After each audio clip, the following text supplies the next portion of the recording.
قصدي قم في ظلاق وعواز ورقن غرام يلهلاك ذياي قصدي قم يظلاق وعواز ورقن غرام يا ريس من ذقم هرسني درستي دايت حسدي دي السوام يا ريس من ذقم هرسني درستي دايت حسدي دي السوام عضريت الدون ويزميرا ويتراجون عاد تجرشنا أسقط الغرفي تتسوق لا تكفو الشدة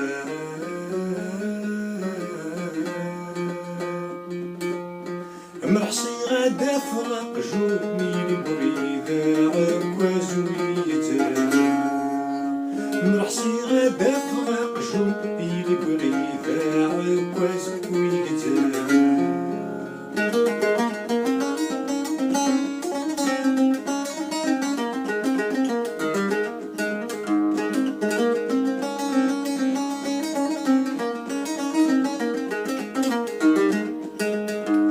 متفكن الهضور انا ما غسلوغ العروري يقمن الصور متفكن الهضور انا ما غسلوغ العرور يقمن الصور اتلقي ما الهضور انا ما يسن وقرب باش وتسولف اتلقي ما الهضور انا ما يسن وقرب باش وتسولف وكذا غازيكا أنس نزن الموت هاي حسن الله أرقص فهم الطول كرسي داغ الحذر يلها ولو نثن الزور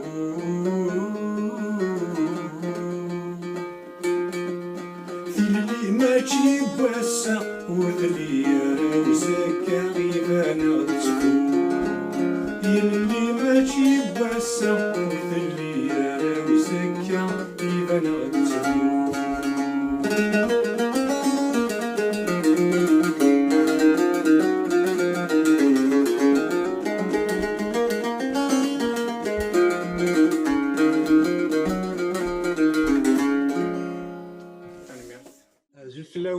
Zulflaouen, j'aimerais qu'il nous remercie pour l'invitation, ça m'a fait plaisir. Donc, bon, un autre neuf matou en général nanti douk déjà raché, mais l'important c'est de participer. Donc, qui n'est pas matou à travers ces chansons, donc le signera personnellement. Quand on parle de matou, souvent on se focalise sur la poésie contestataire et ses engagements politiques. Mais dans le champ artistique, Matou Blounès s'est imposé grâce à son talent, sa musique et sa poésie. Donc, Matou Blounès, c'est le porte-voix de la société. C'est la voix à travers laquelle s'expriment les sentiments et les pensées collectives. Parce qu'un poète doit exprimer les souffrances et les joies de son temps et de sa communauté. Sur ce plan, Matou Blounès a réussi sa mission. Donc, ces paroles expriment les frustrations et les préoccupations sentimentales et sociales de millions de personnes. Donc, pour ce qui est de sa popularité, sa popularité s'explique aussi par le fait qu'il aborde plusieurs sujets, ce qui fait qu'il a touché tout le monde. Il a chanté les valeurs universelles telles que la démocratie, la liberté, la justice, la laïcité. Il y a les chansons d'amour, les chansons existentielles et bien évidemment la chanson engagée. Donc, la particularité de Matou, c'est qu'il a excellé dans tous ces domaines. Ce qui fait qu'il est populaire d'une façon exceptionnelle. Donc, bien sûr, au-delà de la chanson, il a bien sûr apporté sa contribution dans la revendication et la popularisation de la culture amazigh et du combat pour la démocratie et pour la laïcité en Algérie. On peut dire qu'il était le porte-parole de la cause berbère et de la défense de la langue amazigh. Jusqu'à présent, Matou continue de gagner le cœur des jeunes, la nouvelle génération qui ne le connaissent même pas, parce que les idées pour lesquelles il a lutté sont toujours d'actualité.